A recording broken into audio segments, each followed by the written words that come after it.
నమో తస్స భగవతో అర్హతో సమ్మా సంబుద్దస్స. నిన్న మనం అనాత్మ లక్కన సూత్రం గురించి చెప్పుకున్నాము. ఆ సూత్రం కనుక కొంచెం అర్థమైతే ఈరోజు చెప్పే విషయాలు ఇంకా స్పష్టంగా అర్థమవుతాయి. ఈరోజు మనం నందకోవాద సూత్రం గురించి చెప్పుకుందాం. నంద అనే భిక్షువు భిక్షునీలకి అనిశ్చయత గురించి ఈ సూత్రంలో బోధించడం జరిగింది. ఈ సూత్రం ఇలా మొదలవుతుంది: నేను ఇలా విన్నాను అని. ఒక సమయంలో భగవానుడు శ్రావస్తిలో జేతవనంలో అనాథ పెండికుడి ఆరంభంలో ఉంటున్నాడు. అప్పుడు మహాప్రజాపతి గౌతమి 500 మంది భిక్షునీలతో పాటు భగవానుడి వద్దకు చేరుకొని భగవానుడికి నమస్కరించి ఒక పక్కన నిలబడింది. ఒక పక్క నిలబడ్డ ఆ మహాప్రజాపతి గౌతమి భగవానుడితో ఇట్లా అన్నది: బంతే, భగవానుడు భిక్షునీలకి బోధించుగాక. బంతే, భగవానుడు భిక్షునీలకి సూచనలను ఇచ్చుగాక. బంతే, భగవానుడు భిక్షునీలకి ధర్మ ప్రవచనం చేయుగాక అని మహాప్రజాపతి గౌతమి అంటుంది. మహాప్రజాపతి గౌతమి ఎవరు? ఈయన సిద్ధార్థుడిగా ఉన్నప్పుడు, అంటే బుద్ధుడు కాకముందు సిద్ధార్థుడిగా ఉన్నప్పుడు ఈ మహాప్రజాపతి గౌతమే సిద్ధార్థుడిని పెంచి పోషిస్తుంది. అంటే తన తల్లి మహామాయాదేవి చనిపోయిన తర్వాత ఈ ప్రజాపతి గౌతమే అతని ఆలన పాలన అంతా చూసుకుంటుంది. ఈమెకి పుట్టిన బిడ్డని వేరే వాళ్ళకి ఇచ్చి, అంటే వేరే అక్క చెల్లెళ్ళు ఉంటారు కదా, వాళ్ళకి ఇచ్చి సిద్ధార్థుడిని మాత్రం ఈమె పెంచుతుంది. మహామాయాదేవి చెల్లెలే ఈ మహాప్రజాపతి గౌతమి. శుద్ధోధర మహారాజుకి 2 భార్యలు. అయితే ఈమె కూడా భగవానుడు జ్ఞానోదయం పొందిన తర్వాత కొద్ది రోజులకి శుద్ధోధర మహారాజు కూడా చనిపోతాడు. ఆయన అప్పటికే అర్హంతుడవుతాడు. అర్హంతుడైన తర్వాత చనిపోతాడు. ఆ తర్వాత ఆమె భిక్షునిగా మారాలని వస్తుంది. భగవానుడు ఫస్ట్ నిరాకరిస్తాడు, కానీ ఆనందుడు పట్టుబట్టడంతో సరే అని చెప్తాడు. ఆ తర్వాత అప్పటి నుంచి భిక్షుని సంఘం అనేది మొదలైంది. ఆ సమయంలో వృద్ధ భిక్షువులు, వృద్ధ అంటే ఈ భిక్షు జీవితంలో సీనియారిటీ అన్నమాట, లేకపోతే జ్ఞానం ఉన్న భిక్షువులు. వారు వంతులు వారిగా భిక్షునీలకి ఉపదేశించేవారు. ఆయుష్మంతుడు నందకుడు తన వంతులో భిక్షునీలకి ఉపదేశించడానికి ఇష్టపడేవాడు కాదు. అప్పుడు భగవానుడు ఆయుష్మంతుడు ఆనందుడిని పిలిచి, ఆనంద, నేడు భిక్షునీలకి ఉపదేశించే వంతు ఎవరిది అన్నాడు. అప్పుడు ఆనందుడు ఇలా చెప్తాడు: బంతే, భిక్షునీలకి వంతులు వారిగా ఉపదేశించడంలో అందరి వంతు అయిపోయింది. బంతే, ఈ నందకుడు తన వంతులో భిక్షునీలకి ఉపదేశించడానికి ఇష్టపడటం లేదు అని ఆనందబంతే చెప్తాడు. అప్పుడు భగవానుడు ఆయుష్మంతుడు నందకుడిని పిలిచి, నందక, భిక్షునీలకి ఉపదేశించు. నందక, భిక్షునీలకి సూచనలు ఇవ్వు. బ్రాహ్మణ, నీవు భిక్షునీలకి ధర్మ ప్రవచనం చేయి అని చెప్తాడు. ఇక్కడ బ్రాహ్మణ అనే పదం అర్హంతులకి ఉపయోగించడం జరిగింది. అంటే పుట్టుకతోటి ఆ కులంలో పుట్టినందున కాదు, ఎవరైతే అర్హంతులు ఉంటారో వారిని బ్రాహ్మణ అని చెప్తాడు భగవానుడు. ఎవరైతే రాగద్వేష మోహాల నుండి పూర్తిగా విముక్తులయ్యారో వారిని బ్రాహ్మణ అనే పదంతో మనకి ధమ్మపద గాథల్లో కూడా కనపడుతూ ఉంటుంది. ఇలా చెప్పగానే నందకుడు కూడా అలాగే బంతే అని భగవానునికి బదులు పలికి పూర్వాన సమయంలో తన చీవరాన్ని చక్కగా కప్పుకొని, తన పాత్ర చీవరాలు తీసుకొని భిక్ష కోసం శ్రావస్తిలో ప్రవేశించాడు. శ్రావస్తిలో భిక్ష కోసం తిరిగి ఆహారాన్ని భుజించిన తర్వాత భిక్ష నుండి వెనుతిరిగి ఒక్కడే రాజకారామానికి చేరుకున్నాడు. ఆయుష్మంతుడు నందకుడు దూరం నుండి రావడాన్ని ఆ భిక్షునిలు చూశారు. చూసి ఆసనం వేశారు. ఆయనకి కాళ్ళు కడుక్కోవడానికి నీరు ఉంచారు. ఆయుష్మంతుడు నందకుడు ఆయన కోసం వేయబడిన ఆసనంలో కూర్చున్నాడు.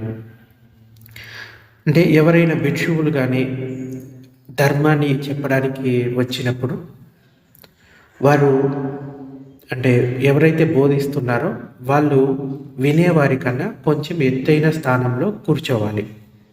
సో అందుకోసం ఎవరినైనా భిక్షువుల్ని ఇంటికి ఆహ్వానించినా లేకుంటే భిక్షువుల దగ్గరికి వెళ్ళినా కానీ ధర్మాన్ని వినేటప్పుడు ధర్మం చెప్పేవాళ్ళు కొంచెం ఎక్కువ హైట్లో ఉండాలి కూర్చోవడం, ధర్మాన్ని వినేవాళ్ళు కొంచెం తక్కువ హైట్లో కూర్చోవాలి.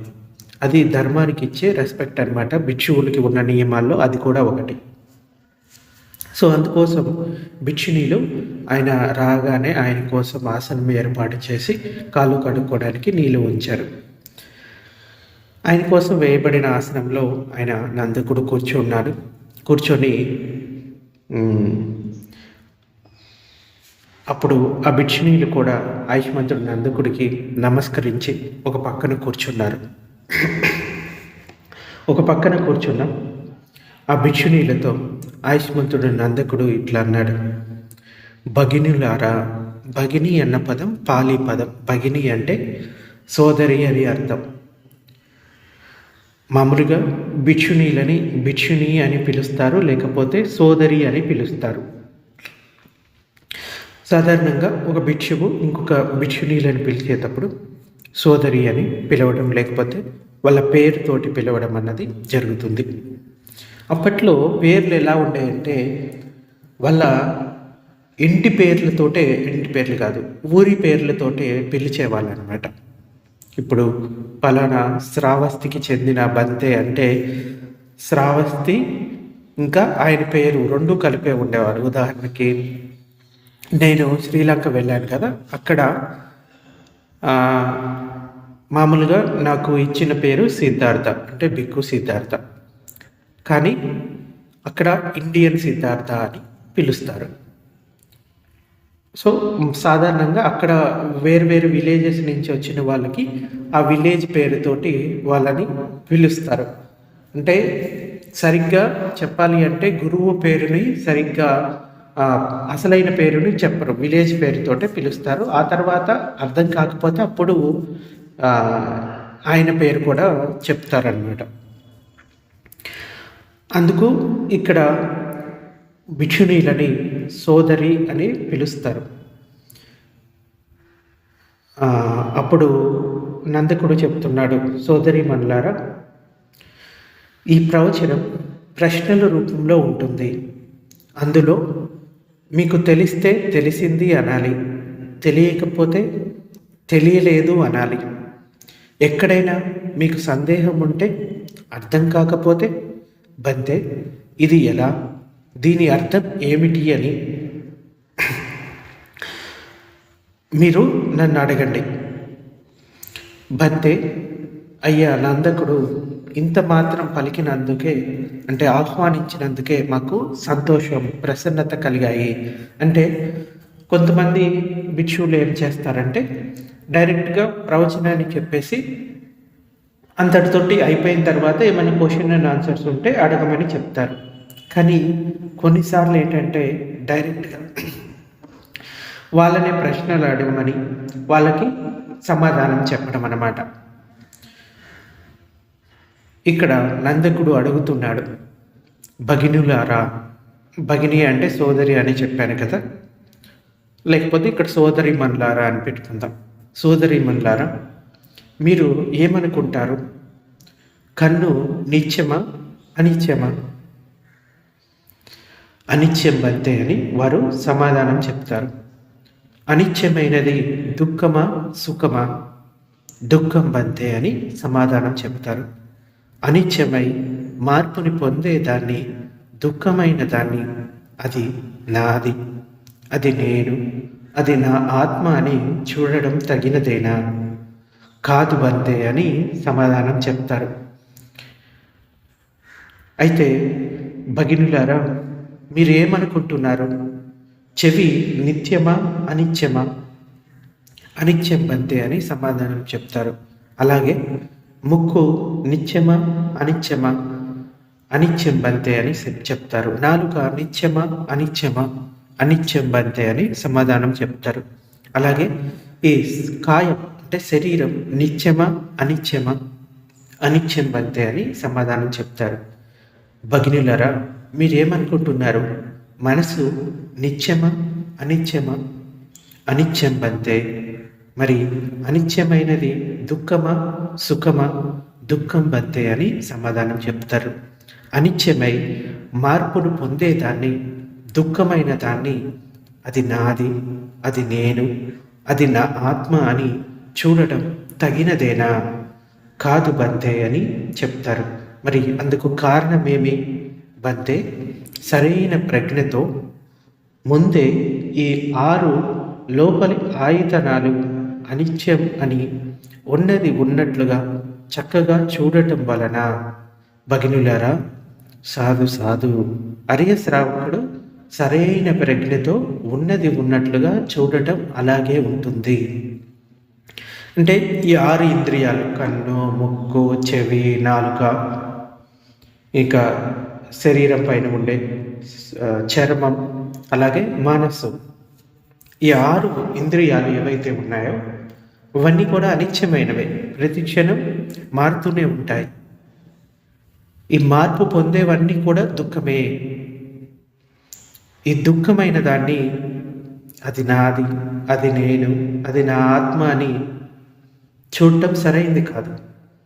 అందుకే సరైన ప్రజ్ఞతో ఈ 6 లోపలి ఆయుధనాలు అనిత్యం అని ఉన్నది ఉన్నట్లుగా చక్కగా చూడటం వలన సరైన ప్రజ్ఞతో చూసినట్లు అవుతుంది. ఇంకా సోదరి మల్లారా, మీరు ఏమనుకుంటున్నారు? రూపాలు నిత్యమా అనిత్యమా? అనిత్యం బంతే అని చెప్తారు. మరి అనిత్యమైనది దుఃఖమా సుఖమా? దుఃఖం బంతే. అనిత్యమై మార్పును పొందే వాటిని, దుఃఖమైన వాటిని అది నాది, అది నేను, అది నా ఆత్మ అని చూడటం తగినదేనా? కాదు బంతే అని చెప్తారు. అయితే సోదరి మల్లారా, మీరేమనుకుంటున్నారు? శబ్దాలు నిత్యమా అనిత్యమా? అనిత్యం బంతే అని చెప్తారు. అలాగే వాసనలు నిత్యమా అనిత్యమా? అనిత్యం బంతే. అలాగే రుచులు అనిత్యమా నిత్యమా? అనిత్యం బంతే అని చెప్తారు. మరి శరీరం నిత్యమా అనిత్యమా? అనిత్యం బంతే అని చెప్తారు. భగినులారా, మీరేమనుకుంటున్నారు?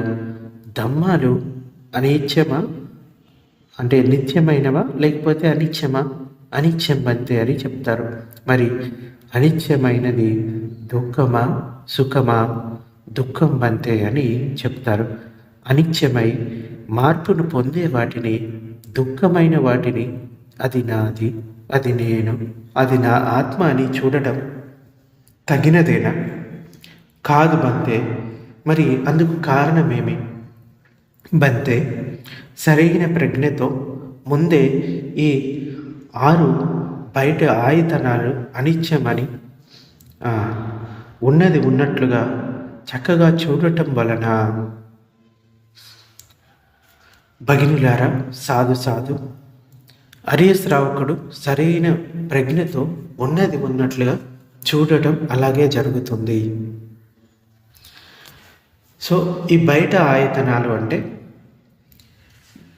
మనం కంటితోటి ఏదైనా ఒక రూపాన్ని చూస్తాము, దాన్ని ఇక్కడ రూపమని చెప్పడం జరిగింది. మనకి పంచస్కందాల్లో కూడా రూపం అనే పదాన్ని ఉపయోగిస్తాము. అక్కడ రూపం అంటే శరీరం అని అర్థం. ఇక్కడ కంటితోటి చూసే ఆబ్జెక్టు, కంటితోటి చూసే రూపం అన్నమాట. అంటే కన్నులు చక్షువు రూపాన్ని చూస్తాయి, చెవులు శబ్దాన్ని వింటాయి, ముక్కు వాసన తెలుసుకుంటుంది, అలాగే ఈ నాలుక రుచిని తెలుసుకుంటుంది, అలాగే శరీరం స్పర్శను తెలుసుకుంటుంది, అలాగే మనస్సు, ఆలోచనలు. ఇక్కడ ధమ్మాలు అంటే ఆలోచన అని అర్థం.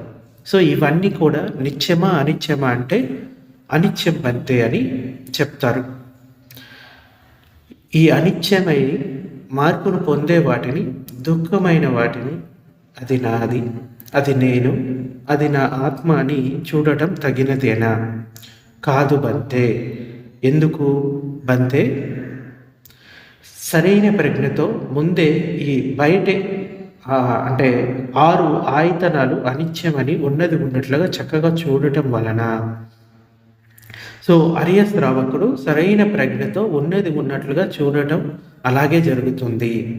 సో లోపలి ఆయతనాలను ఆయన అంటే అరియ శ్రావకుడు అనిత్యంగా భావిస్తాడు, బయట ఆయతనాలను కూడా అనిత్యంగానే భావిస్తాడు. భగినులారా, మీరు ఏమనుకుంటున్నారు? చక్షు విజ్ఞానం అంటే కంటి విజ్ఞానం నిత్యమా అనిత్యమా? అనిత్యం బంతే. మరి అనిత్యమైనది దుఃఖమా సుఖమా? దుఃఖం బంతే.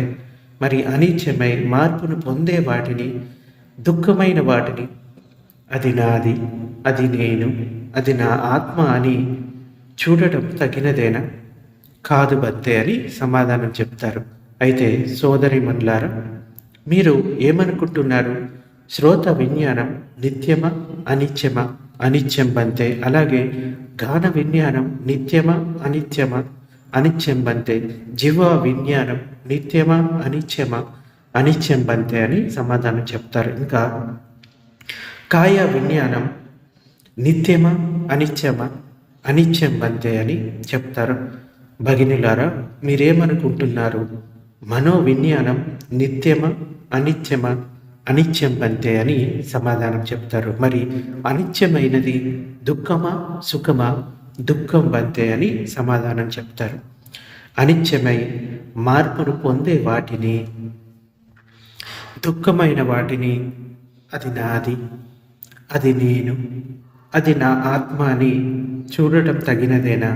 కాదు బంతే అని సమాధానం చెప్తారు. మరి అందుకు కారణమేమి? బంతే సరైన ప్రజ్ఞతో ముందే ఈ 6 విజ్ఞాన కాయాలను అనిత్యమని ఉన్నది ఉన్నట్లుగా చక్కగా చూడటం వలన. భగినులారా, సాధు సాధు. ఈ సాధు సాధు అనే పదం ఎప్పుడు ఉపయోగిస్తారంటే ఎవరైనా ధమ్మాన్ని చెప్పినప్పుడు, లేకపోతే ఏదైనా మంచి విషయాన్ని వాళ్ళు చేసినప్పుడు వాళ్ళకి సాధుకారం తెలపడం అన్నమాట. అంటే మంచి విషయాన్ని తెలుసుకున్నారు, మంచి విషయాన్ని చేశారు, సాధు సాధు అనేది చెప్పడం జరుగుతుంది. సో చాలా చోట్ల కూడా మనం ఈ సాధు సాధు అనే పదాన్ని వింటూ ఉంటాము. సో మీరు ఇంట్లో కూడా ఎవరైనా మంచి పని చేసినా, లేకపోతే ఎవరి దగ్గరైనా ధర్మాన్ని విన్నప్పుడు మీరు సాధు సాధు అని 3 సార్లు చెప్పవచ్చు. సో ఈ నందకుడు కూడా అలాగే చెప్తున్నాడు. భగినులారా, సాధు సాధు. అరే శ్రావకుడు సరైన ప్రజ్ఞతో ఉన్నది ఉన్నట్లుగా చూడటం వలన అంటే చూడటం అలాగే ఉంటుంది. అంటే ఈ విజ్ఞానం అంటే ఇప్పుడు ఉదాహరణకి మీ ఎదురుగా ఒక ఆబ్జెక్ట్ ఉందనుకోండి. ఆబ్జెక్ట్ అంటే ఏం చెప్తామా? ఓకే, మీ ఎదురుగా ఒక గులాబ్ జామున్ బౌల్ ఉంది. అయితే దాన్ని చూడటం ఎలా జరుగుతుంది? కంటితోటి చూస్తాం. ఈ మాంసం చక్షువు కేవలం అవి ఉంటాయి అంతే, అవి ఇంద్రియాలు మాత్రమే. అక్కడ మీకు కాన్షియస్నెస్ అనేది చాలా ఇంపార్టెంట్. దాన్ని విజ్ఞానం అంటారు. ఇప్పుడు ఆ బౌల్ని చూడగానే మీకు అక్కడ చక్షు విజ్ఞానం అనేది ఏర్పడుతుంది. అంటే కంటితోటి రూపాన్ని చూస్తారు, అక్కడ వెంటనే ఈ చక్షు విజ్ఞానం అన్నది ఏర్పడుతుంది. ఆ విజ్ఞానం ఏర్పడగానే సంజ్ఞ పని చేయడం మొదలు పెడుతుంది. ఈ సంజ్ఞ ఏం చేస్తుంది? ఇది మంచిది, ఇది చెడ్డది అని విలువ కట్టే భాగం మనసులోని 4 భాగాల్లో ఇది ఒకటనమాట. సో ఆ సంజ్ఞ విలువ కట్టగానే దాని గురించిన జ్ఞాపకాలు ఇంతకుముందు మీ మనసులో స్టోర్ అయి ఉంటే గనక అది మంచిది, ఇది చెడ్డది అని చెప్తుంది. లేదు అంటే గనక దాని గురించిన ఎటువంటి అవగాహన చేయదు, అంటే న్యూట్రల్గా ఉంటుంది. ఉదాహరణకి మీరు మొట్టమొదటిసారి గులాబ్ జామున్ చూశారనుకోండి, నేను మీకు అడుగుతాను, మీకు అది ఇష్టమా, ఇష్టం లేదా అంటే మీరు ఇంతవరకు దాన్ని రుచి చూడలేదు, దాని గురించి వినలేదు, దాని గురించి అంటే మొదటిసారి చూస్తున్నారు, దాని గురించిన స్టోరేజ్ మీ దగ్గర లేదు కాబట్టి ఏమీ చెప్పరు, ఇష్టము లేదు, అయిష్టము లేదు. కానీ మొదటిసారి దాన్ని మీ చేతితోటి తీసుకొని నాలుక మీద పెట్టుకున్నారనుకోండి, అప్పుడు మీ శరీరంలో ఒక ఫీలింగ్ అనేది వస్తుంది, అంటే వేదన కలుగుతుంది. ఆ వేదన మీకు సుఖకరంగా అనిపిస్తేనేమో దాని పట్ల రాగం పెంచుకుంటాము. ఒకవేళ అది దుఃఖకరంగా అనిపిస్తే, అంటే చేదు పదార్థాన్ని తిన్నప్పుడు అది దుఃఖ వేదనను పుట్టిస్తుంది. అంటే ఈ చక్షు విజ్ఞానము, ఇంకా జిహ్వా విజ్ఞానము, ఈ శ్రోత విజ్ఞానము, ఇంకా కాయ విజ్ఞానము, అలాగే మనో విజ్ఞానం. సో ఈ విజ్ఞానం అనేది అక్కడ పనిచేస్తుంది. ఈ విజ్ఞానం కూడా అనిత్యమే అని చెప్పడం జరుగుతుంది. భగినులారా, వెలుగుతున్న నూనె దీపంలో నూనె అనిత్యం, మార్పు పొందే స్వభావం కలది. అందులో ఉండే ఒత్తి అది కూడా అనిత్యం, అది కూడా మార్పు పొందే స్వభావం కలది. అలాగే అక్కడ వెలుగుతున్న జ్వాల కూడా అనిత్యమే, మార్పు పొందే స్వభావం కలది. అక్కడ వచ్చే ప్రకాశం అంటే వెలుగు కూడా అనిత్యమే, మార్పు పొందే స్వభావం కలది. భగినులారా అంటే సోదరి మన్లారా, ఎవరైనా వెలుగుతున్న నూనె దీపంలో నూనె అనిత్యం, మార్పు పొందే స్వభావం కలది, ఒత్తి కూడా అనిత్యం, మార్పు పొందే స్వభావం కలది, జ్వాల కూడా అనిత్యం, మార్పు పొందే స్వభావం కలది. కానీ ప్రకాశం మాత్రం నిత్యము, ధ్రువము, శాశ్వతము, మార్పు లేనిది అంటే భగినిలారా, అతడు సరిగా చెప్పినట్లేనా? కాదు బంతే అని వాళ్ళు సమాధానం చెప్తారు. అందుకు కారణమేమి? వెలుగుతున్న నూనె దీపంలో నూనె అనిత్యం, మార్పు పొందే స్వభావం కలది, ఒత్తి కూడా అనిత్యం, మార్పు పొందే స్వభావం కలది, జ్వాల కూడా అనిత్యం, మార్పు పొందే స్వభావం కలది అయినప్పుడు దాని ప్రకాశం కూడా మార్పు పొందే స్వభావాన్ని కలిగి ఉంటుంది. అదేవిధంగా సోదరీమణులారా, ఎవరైనా ఈ లోపలి 6 ఆయతనాలు అనిత్యాలు, మార్పు పొందే స్వభావం కలవి, కానీ ఈ 6 లోపలి ఆయతనాల వలన అనుభవానికి వచ్చే సుఖము, దుఃఖము, అసుఖం, అదుఃఖం, అంటే 3 రకాల వేదనలు ఉంటాయి, 3 రకాల ఫీలింగ్స్, సుఖమైనవి, దుఃఖమైనవి, అదుఃఖ, అసుఖం, అంటే న్యూట్రల్గా ఉంటాయి, అంటే సుఖ వేదన కాదు, దుఃఖ వేదన కాదు. సో ఇవి మాత్రం నిత్యము, ధ్రువము, శాశ్వతము, మార్పు లేనిది అంటే సోదరి మనులారా, అతడు సరిగా చెప్పినట్లయినా కాదు బంతే అని చెప్తారు భిక్షునీలు. మరి అందుకు కారణమేమి? ఆయా కారణాల వలన ఆయా వేదనలు కలుగుతున్నాయి కనుక ఆయా కారణాలు నిరోధాన్ని పొందినప్పుడు ఆయా వేదనలు కూడా నిరోధాన్ని పొందుతాయి అని వాళ్ళు సమాధానం చెప్తారు.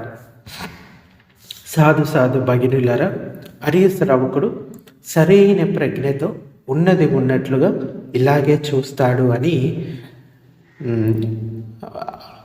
ఆ నందకుడు చెప్తాడు. ఇంకా భగినులారా, ఒక చేవకల ఒక మహావృక్షం నిలబడి ఉందనుకోండి, దాని వేరు కూడా అనిత్యం, మార్పు చెందేది. మొదలు కూడా అనిత్యం, మార్పు పొందేది. కొమ్మలు కూడా, ఆకులు కూడా అనిత్యం, మార్పు పొందేది. దాని నీడ కూడా అనిత్యం, మార్పు పొందేది. కానీ భగినులారా, అంటే సోదరిమణులారా, ఎవరైనా నిలబడి ఉన్న ఆ మహావృక్షం యొక్క వేరు కూడా అనిత్యం, మార్పు పొందేది. మొదలు కూడా అనిత్యం, మార్పు పొందేది. కొమ్మలు, ఆకులు కూడా అనిత్యం, మార్పు పొందేవి. దాని నీడ మాత్రం నిత్యంగా ఉంటుంది, ధ్రువం, శాశ్వతంగా ఉంటుంది, మార్పు లేనిది. అంటే అతడు సరిగా చెప్పినట్లేనా? కాదు బంతే. మరి అందుకు కారణమేమి? నిలబడి ఉన్న ఆ మహావృక్షం యొక్క వేరు కూడా అనిత్యం, మార్పు పొందేది. మొదలు కూడా అనిత్యం, మార్పు పొందేది. కొమ్మలు, ఆకులు కూడా అనిత్యం, మార్పు పొందేవి. అలా అయినప్పుడు దాని నీడ కూడా అనిత్యం, మార్పు పొందేదే అవుతుంది. అదేవిధంగా సోదరిమణులారా, ఎవరైనా ఈ లోపలి 6 ఆయతనాలు అనిత్యాలు, మార్పు పొందే స్వభావం కలవి. కానీ ఈ 6 బయట ఆయతనాల వలన అనుభవానికి వచ్చే సుఖం, దుఃఖం, అదుఃఖం, అసుఖం, అవి మాత్రం నిత్యము, ధ్రువము, శాశ్వతం, మార్పు లేనిది. అంటే భగినులారా, సోదరిమణులారా, అతడు సరిగ్గా చెప్పినట్లేనా? కాదు బంతే అని వాళ్ళు సమాధానం చెప్తారు. అందుకు కారణమేమి? ఆయా కారణాల వలన ఆయా వేదనలు కలుగుతున్నాయి కనుక ఆయా కారణాలు నిరోధాన్ని పొందినప్పుడు ఆయా వేదనలు కూడా నిరోధాన్ని పొందుతాయి.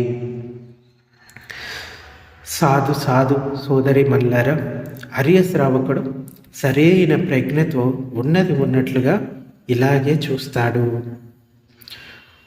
సోదరిమణులారా, సమర్థుడైన కటికవాడు అంటే జంతువులను చంపి మాంసాన్ని అమ్మేవాడు, మాంసాన్ని కట్ చేసేవాడు కటికవాడు అంటారు. కటికవాడు లేదా అతని అనుచరుడు ఆవును చంపి వాడి అయిన కత్తితో దాని లోపలి మాంసానికి నష్టం కలగకుండా, దాని బయట మాంసానికి నష్టం కలగకుండా తోలుస్తాడు. అతడు లోపలి మాంస కండరాలను, లోపలి నరాలను, లోపలి బంధనాలను అదే కత్తితో కోస్తాడు, వేరు చేస్తాడు, తొలుస్తాడు. కోసి వేరు తొలచిన తర్వాత బయట చర్మాన్ని వేరు చేసి దానిని ఆవుపై కప్పి ఈ లోపలి చర్మంతో, అంటే ఈ చర్మంతో కప్పబడి ఉన్నది అదే ఆవు. అంటే భగినులారా, అతడు సరిగ్గా చెప్పినట్లేనా? కాదు బంతే. అందుకు కారణం ఏంటి?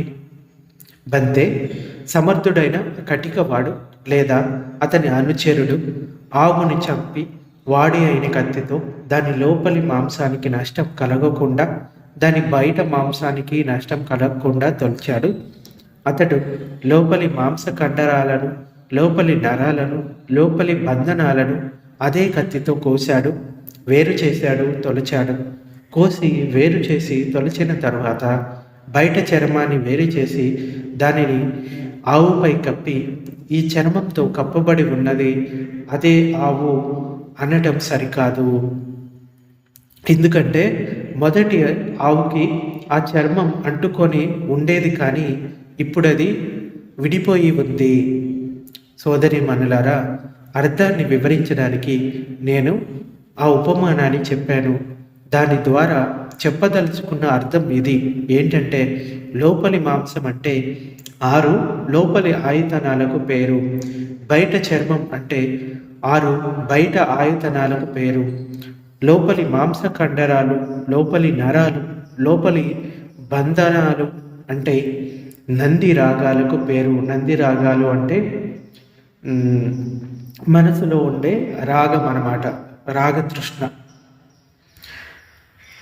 లోపలి బంధనాలు అంటే ఈ నంది రాగం. వాడి అయిన కత్తి అంటే అరియ ప్రజ్ఞకు పేరు. ఈ అర్య ప్రజ్ఞతో లోపలి క్లేశాలను, లోపలి సంయోజనాలు అంటే బంధనాలు, 10 రకాల సంయోజనాలు ఉంటాయి.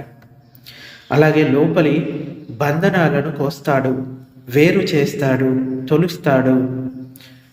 సోదరీమణులారా, ఈ 7 భోజ్యంగాలు వీటిని పెంపొందించుకోవడం వలన, విస్తరించుకోవడం వలన చిత్త మలినాలు నశించగా ఇప్పటికిప్పుడే ప్రత్యక్ష జ్ఞానాన్ని, నిర్మలమైన చిత్త విముక్తిని, ప్రజ్ఞా విముక్తిని సాక్షాత్కరించుకుంటారో పొందుతాడు.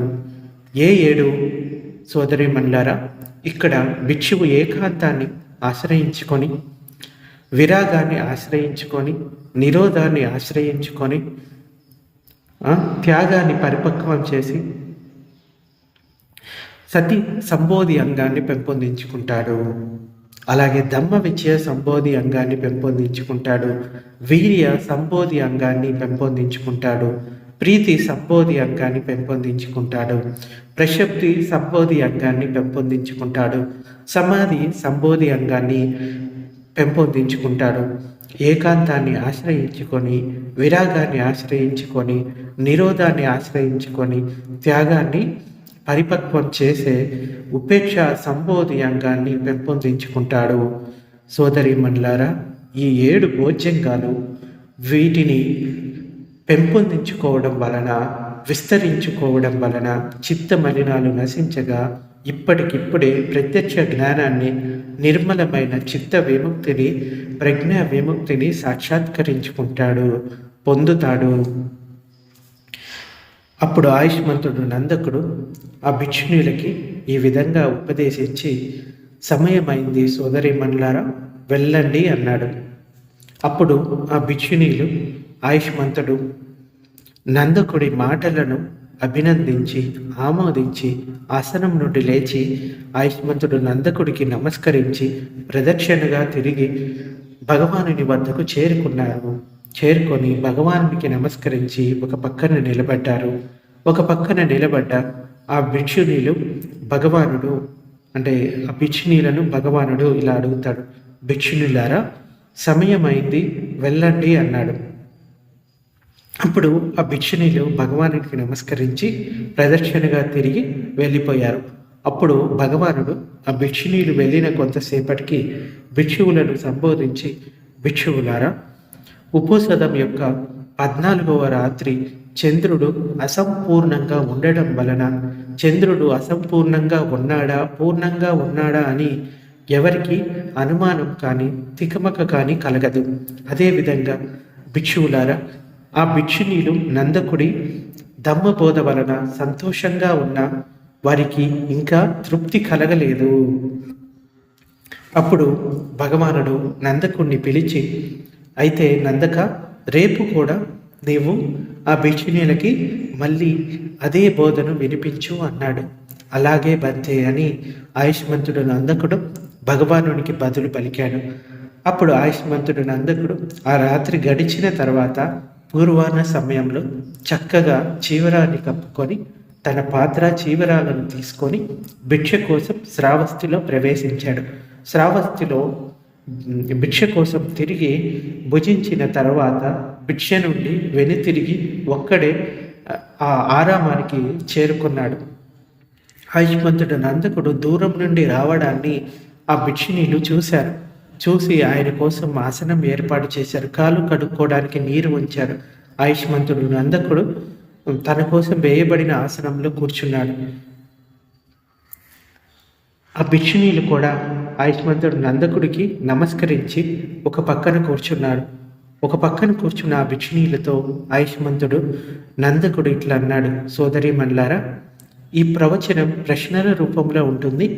ఇందులో మీకు తెలిస్తే తెలిసింది అనాలి, తెలియకపోతే తెలియలేదు అనాలి. ఎక్కడైనా మీకు సందేహం ఉంటే, అర్థం కాకపోతే బంతే, ఇది ఎలా, దీని అర్థం ఏమిటి అని నన్ను అడగాలి అని చెప్తాడు. బంతే, అయ్యా నందకుడు, ఇంత మాత్రం పలికినందుకే మాకు సంతోషం, ప్రసన్నత కలిగాయి అని ఆ భిక్షునీయుడు చెప్తారు. భగినిలారా, మీరు ఏమనుకుంటారు? కన్ను నిత్యమా అనిత్యమా? అనిత్యం బంతే. మరి అనిత్యమైనది దుఃఖమా సుఖమా? దుఃఖం బంతే. అంటే మళ్ళీ రిపీటెడ్గా సేమ్ ఇదే జరుగుతుందన్నమాట. మళ్ళీ నందకుడు ఇదే అడుగుతున్నాడు. అనిత్యమైన అంటే అనిత్యమై మార్పును పొందేదాన్ని, దుఃఖమైన దాన్ని, అది నాది, అది నేను, అది నా ఆత్మ అని చూడటం తగినదేనా? కాదు బంతే అని సమాధానం చెప్తారు. అలాగే చెవి నిత్యమా అనిత్యమా? ముక్కు నిత్యమా అనిత్యమా? నాలుక నిత్యమా అనిత్యమా? శరీరం నిత్యమా అనిత్యమా? ఇంకా మనస్సు నిత్యమా అనిత్యమా అని అడిగినప్పుడు అనిత్యం అంతే అని చెప్తారు. అనిత్యమైనది దుఃఖమా సుఖమా? మరి దుఃఖం బంతే అని చెప్తారు. అనిత్యమైన మార్పుని పొందేదాన్ని, దుఃఖమైన దాన్ని, అది నాది, అది నేను, అది నా ఆత్మ అని చూడటం తగినదేనా? కాదు బంతే అని చెప్తారు. అందుకు కారణమేమి బంతే? సరైన ప్రజ్ఞతో ముందే ఈ 6 లోపలి ఆయతనాలు అనిత్యమని ఉన్నది ఉన్నట్లుగా చక్కగా చూడటం వలన సోదరి మనులారా, సాధు హరే శ్రావకుడు సరైన ప్రజ్ఞతో ఉన్నది ఉన్నట్లుగా చూడటం అలాగే జరుగుతుంది. అలాగే మళ్ళీ ఇంతకుముందు రోజు చేసిన ప్రవచనం లాగే మళ్ళీ రూపాలు అనిత్యమా అని అడుగుతాడు, ఇంకా విజ్ఞానం అనిత్యమా అని అడుగుతాడు. వాళ్ళు కూడా సరే అదే విధంగా సమాధానం చెప్తారు. అలాగే ఆ వెలుగుతున్న నూనె దీపం యొక్క ఉపమానం చెప్పాం కదా, అది కూడా అలాగే అడుగుతాడు.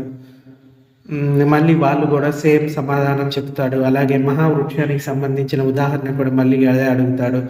ఇంకా ఆ కటిక వాడు ఉన్నాడు కదా, అది కూడా అలాగే ఉదాహరణ మళ్ళీ చెప్తాడనమాట.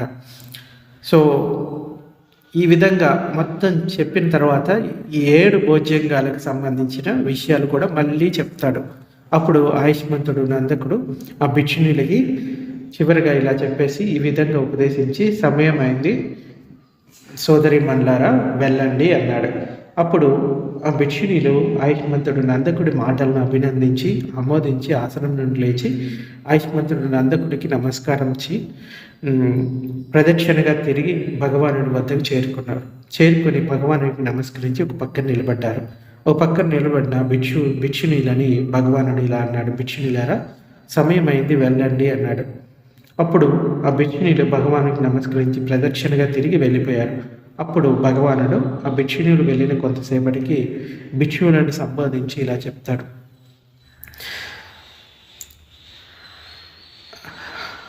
భిక్షువులారా, ఉపోసతం యొక్క 15వ రాత్రి చంద్రుడు సంపూర్ణంగా ఉండటం వలన చంద్రుడు అసంపూర్ణంగా ఉన్నాడా పూర్ణంగా ఉన్నాడా అని ఎవరికి అనుమానం కానీ తికమక కానీ కలగలేదు.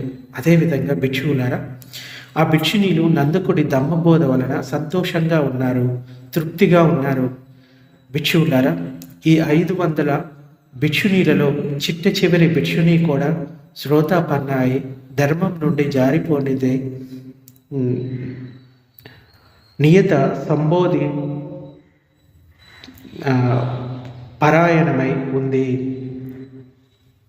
అంటే మొదటిసారి చెప్పినప్పుడు వాళ్ళకి సరిగా అర్థం కాలేదు. అదే సేమ్ ప్రవచనాన్ని రెండవసారి చెప్పినప్పుడు వాళ్ళకి అర్థమైంది. అందుకే భగవానుడు రెండవసారి కూడా చెప్పమని చెప్పాడు. సో కొన్నిసార్లు కొన్ని ప్రవచనాలు ఒకసారి వింటే అర్థం కాదు, మళ్ళీ మళ్ళీ వినడం ద్వారా ఒకసారి అర్థమవుతుంది. ఇదే ప్రవచనాన్ని మళ్ళీ 1 నెల తర్వాత వింటే మళ్ళీ ఇంకొక విధంగా అర్థమవుతుంది. అదే 1 సంవత్సరం తర్వాత, అంటే ఒక ప్రవచనాన్ని మళ్ళీ మళ్ళీ వినడం ద్వారా కొత్త విషయాలు అనేది తెలుసుకోవడం జరుగుతుంది. సో ఆ భిక్షునీలు రెండోసారి చాలా సంతృప్తితో ఉన్నారు. ఎందుకంటే వాళ్ళలో చిట్ట చివరి వాళ్ళు కూడా శ్రోతాపన్నులై ఉన్నారనమాట ఈ ధర్మాన్ని విన్న తర్వాత. సో భగవానుడు ఇలా చెప్పిన తర్వాత సంతోషంతో ఆ భిక్షువుడు భగవానుడి మాటలను అభినందించారు. సో ఈ 6 ఆయతనాలు, వాటికి సంబంధించిన విజ్ఞానాలు, లోపలి ఆయతనాలు, బయట ఆయతనాలు, వాటి విజ్ఞానాలు అన్నీ అనిత్యమే. వాటి వల్ల జరిగే సుఖ దుఃఖ వేదనలు అన్నీ అనిత్యమే. సో మనం ఏదైతే ప్రతి క్షణం ఫీల్ అవుతున్నామో అది పర్మనెంట్గా ఉండదు, మార్పు చెందుతూనే ఉంటుంది. ప్రతి వేదన మారుతూనే ఉంటుంది. వేదన అంటే ఫీలింగ్. ప్రతి వేదన మార్పు చెందుతూనే ఉంటుంది, అది సుఖ వేదన అయినా దుఃఖ వేదన అయినా. సో పఠించే సముపాదాన్ని మనం సరిగ్గా అర్థం చేసుకుంటే ఈ ప్రవచనం ఇంకా బాగా అర్థమవుతుంది. ఇవి కొంచెం కొన్ని విషయాలు డీపర్గా ఉంటాయి. సో మళ్ళీ మళ్ళీ వినడం ద్వారా మనం వాటిని అర్థం చేసుకోగలుగుతాం. ఇది ఈరోజు ప్రవచనం.